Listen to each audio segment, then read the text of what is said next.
Bruce Lee perhaps is the most recognized figure in martial arts. He didn't only dominate his opponents in the realm of fighting, but also as an actor, landing numerous roles, popularizing the genre of martial arts and cementing its legacy. But why is he considered to be one of the most dangerous fighters that ever lived, and simultaneously one of the most inspiring and worshipped public figures in the past century? In this video, I'll show you 5 tactics Bruce Lee follows to assume formlessness in order to project a terrifying aura and an unbeatable mentality and skill set, and how you can do the same. In addition to that, I'll give you a bonus technique that will be revealed in the end. So make sure to subscribe and hit that notification bell. You must accept the fact that nothing is certain and no law is fixed. Number 1. Never take anything personally. Most wars are wars of contact. Yours should be a war of detachment. By taking something seriously, by reacting and showing off your anger, resentment, or sadness, you assume a form. Like a heat detector, you reveal your location. You place a bullseye on your weaknesses. You become a target to all types of attacks. Never show your frustration, but give a show of easiness and grace. For once, it showcases to your enemy that their opinion doesn't really affect you. This will frustrate them and push them to do something stupid. Secondly, it leaves the potential for converting them to your side by giving your validation. Don't fall into the trap of thinking of softness as a weakness, and learn to see the wisdom in breaking your rival's resistance. After all, don't we destroy our enemies when we make them our friends? And can't destruction be an act of creation? In the following video, see how Bruce responds to the questions despite the subtle and yet offensive tone of the interviewer. How can you play in Mandarin movies if you don't even speak Mandarin? How do you do that? Well, first of all, I speak only Cantonese. Yeah. So, I mean, there is quite a difference as far as pronunciation and things like that go. So somebody else's voice is used, right? Definitely, definitely. You just make the words. Doesn't that sound strange when you go to the movies, especially in Hong Kong, in your own town, and you see yourself with somebody else's voice? Well, not really, you see, because most of the Mandarin picture done here are dubbed anyway. They're dubbed anyway? Anyway, I mean, this... Remember, being formless gets your enemies to reveal their strategies and show their hand. The contrast between you two will make them appear mechanical and cadaver-like, always reacting to you instead of the other way around. Understand, reacting is a product of emotion, while responding is a product of calm and strategic thinking. That's why you should always take time to calm your nerves, to observe and to predict their patterns of movement, then respond with a sound strategy that will make your opponent psychologically collapse. For a step-by-step guide on how to control your emotion, make sure to wait for my detailed video on the law of irrationality. Number 2. Live in the moment, the essence of clarity. Formlessness is a state which transcends the realm of doing into one of being. A good general is one who is aware of the terrain, how to inhabit it, most importantly, how to move with its elements to create unpredictable and deadly attacks. In this video, Bruce talks about the concept of emotional content. I said emotional content, not anger. Now try again, with me.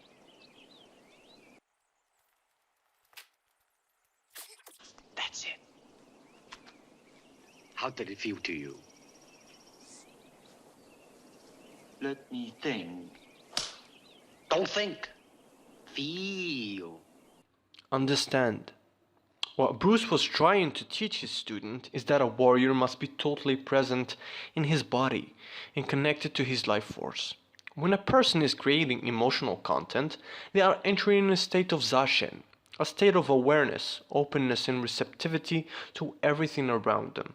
No longer isolated, but one with their surroundings, before, during, and after attacks. This can be achieved through mindfulness practice, paying attention to one's breath and using it as an anchor. Another aspect of it is not letting one's guard down, especially in moments of confidence and safety. This doesn't mean you should live in a state of paranoia, but simply to never let yourself be complacent and to be always ready to strike.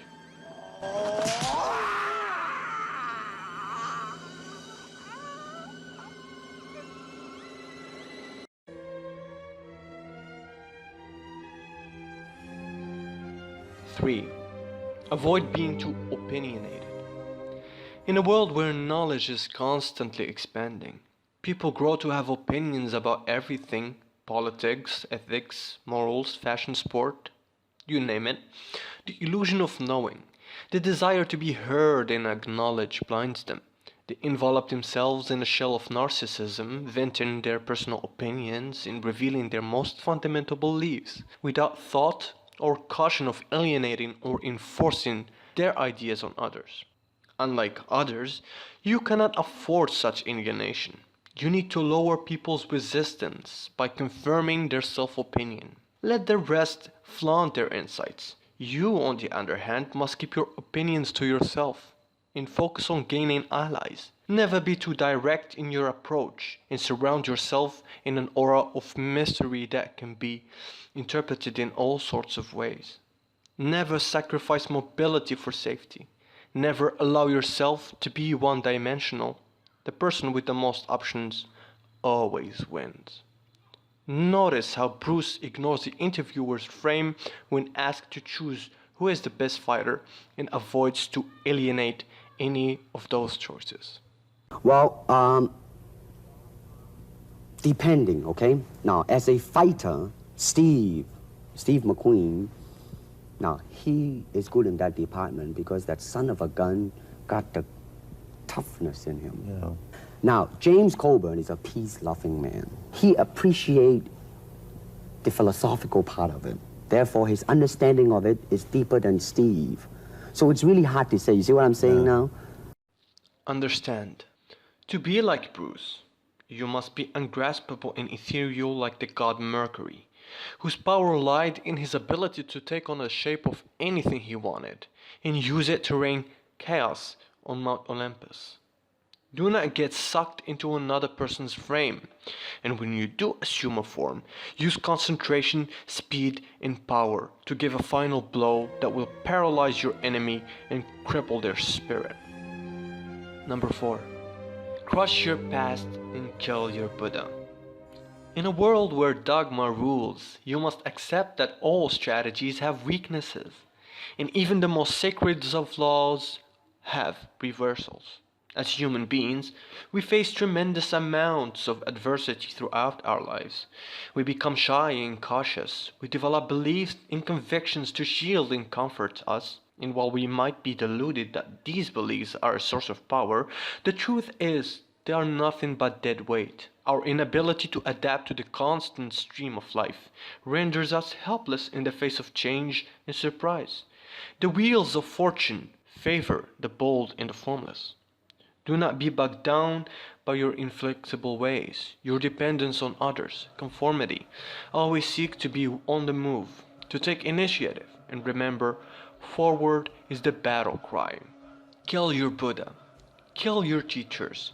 Realize that you ultimately have to make your own decisions and do not adhere to the teachings of your society, your mentors, your loved ones.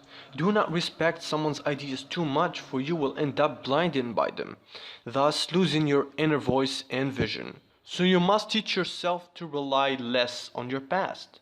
What you know, what you think you know, what worked before. Do not be consumed by your own strengths, for they shall become your weakness, and promise yourself to never fight the last war. Despite his strict Chinese origins, Bruce Lee went on his way numerous times. When his martial art peers refused to take on non-Chinese students as a means to protect the purity of the art, he didn't let tradition limit him and chose to teach whomever displayed a goodwill to learn. Moreover, during that period, interracial marriage was frowned upon. He had the gut to follow his own instinct, to go beyond race and marry the woman of his dreams. The most concrete example, however, is related to his sense of masculinity. Despite the dominant masculine culture of martial arts, Lee took dancing classes to improve his footwork, to improve his rhythm, to improve his balance. Now, you constantly ask yourself, when was it the last time I did something unpredictable or challenged my own ideas and assumptions? Number 5. Minimize your needs. Embrace minimalism and reduce your dependency on others. For possessions weather the heart. Use less energy. Do not squander your efforts displaying your strengths, while let your opponent exhaust themselves. In fact, that is one of the major maxims of Master Lee's Jeet Kune Do. Remember, formlessness is the art of using your opponent's momentum against them, and do as Law 8 states, make others come to you, use bait if necessary. I'll be making a video on this in the future. Bruce Lee said, it's not the daily increase, but daily decrease. Hack away at the inessential. By identifying the essential and making everything count, you build up a resistance against complacency and dullness. Stay sharp, and remember that the fattest cows are the first to be slaughtered. Bonus. Number 6. Send mixed signals. Overwhelm your opponent with signals so as to create a type of informational overflow. When you provide people with so much information, they lose their ability to judge properly. This will create an aura of unpredictability and elusiveness. Your opponents won't be able to read you because you have no modus operandi. At last, they will end up exhausting themselves, scattering their resources in attempts to trap you. When the enemy's forces are fragmented, that is the time to attack. Now, what is your favorite tactic? Make sure to mention your answer below. And don't forget to subscribe for more content like this. Also, share this video with people who do not always apply this law, and those who don't know how to protect themselves. A final note, I'll be dropping more videos on a weekly basis, so make sure to stick around. When the opponent expands, I contract. When it contracts, I expand. And when there is an opportunity, I do not hit. It hits all by itself.